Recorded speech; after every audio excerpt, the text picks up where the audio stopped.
What's going on, people? BCHQ, back with another discussion time. Episode 81, response to Johnny Gunz.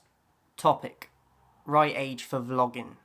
Question, what is the right age for vlogging? Is there a right age? Should children be vlogging? Can they be considered responsible enough? Will they say and do things that will bring their family's reputation into disrepute? The same could be said of adults too, of course. Right age for vlogging. It's very difficult.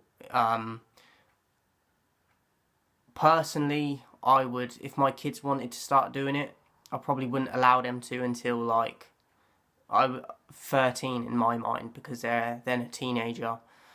They're not too young and they're not too immature at that point. So personally for me, I'd say about 13, but I've seen other YouTubers that are younger than that. Now, if they've got the consent of the parents to do so, and it also depends on the content that their channel is, then I could see it being younger for some people. But it has to be consented from the parents beforehand. Can they be considered responsible enough? As I said, it depends on the content. If they're younger than 13, will they say and do things that will bring their family's reputation into disrepute? When you go below 13, you're going to assume that the content is nothing that's going to put or jeopardise their family or put them into a spotlight that they don't want to be in. So I think there's not a high risk of that happening, but it comes down to the content. Will they be able to handle the trolls and hate? Now, this is a good point, because from 13 onwards, you're a teenager. By that stage, you probably have experienced things through school and friends and things like bullying and stuff, that the world isn't as magical as you first thought it was when you was younger. So there's going to be a lot of cases where I think young people aren't going to be able to handle what it's like now with social media and people's abuse and keyboard warriors, if you will. So I do think that that's a good point, and people need to take that into consideration when they think of doing a YouTube channel and just being on social media, because there is a lot of hate and you have to have thick skin for it. So I think that's a great point. Will they be too immature and emotionally, psychologically destroyed, or will it thicken their skin? It depends on the individual.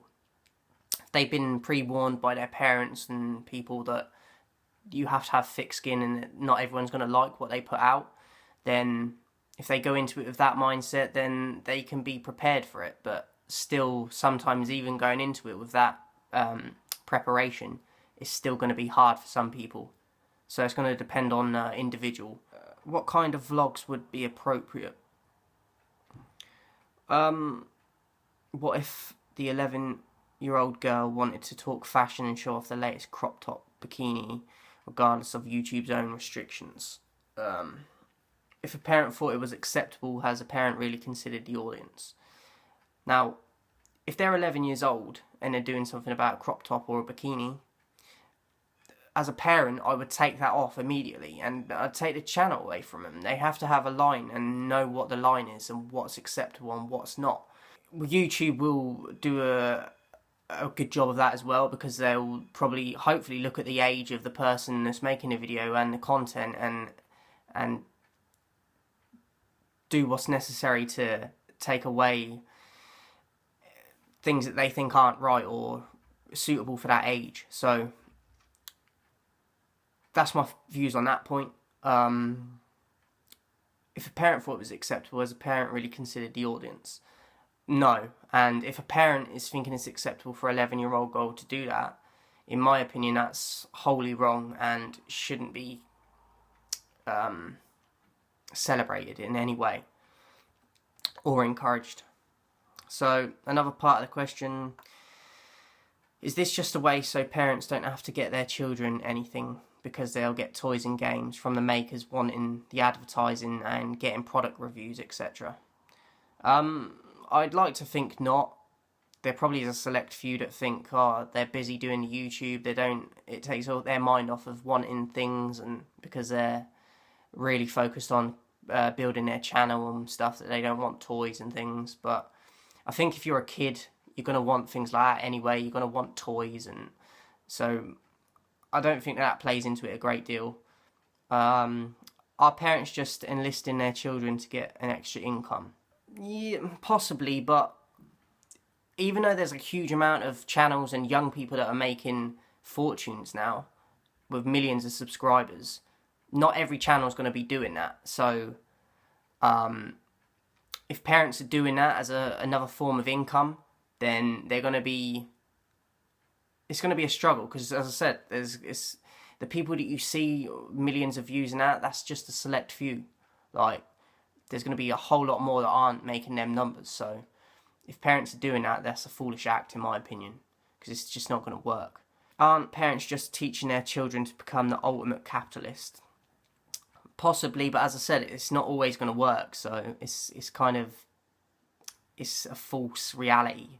Obviously, it's going to work in some cases, but to put all your eggs in one basket, relying on that tactic is going to work, is not going to help. Only doing things for money, that money is the only thing that matters, etc. This is another thing. Like, you can't teach your kids that money is the be-all, end-all. It does help with things, and it helps with certain situations in life, but it's not the be-all, end-all. It can't buy you happiness. It can't buy you love. It can't buy you just self-appreciation and enrichment within your soul. That's something that money can't touch.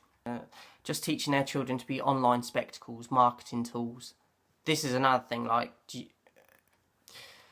kids need to be kids, and they need to enjoy their childhood, not worry about keeping up to date with society, how it is with social media. And it's getting far worse as it is anyway. Kids are not going out and playing as much, and a lot of them are glued to their computers and tablets and stuff. So I think if parents are doing that, then they're taking away from their child's childhood. So that's bad parenting, in my opinion. As I said, thank you for your question, Johnny. I'll get back to you soon. I don't want to fuck with the real ones.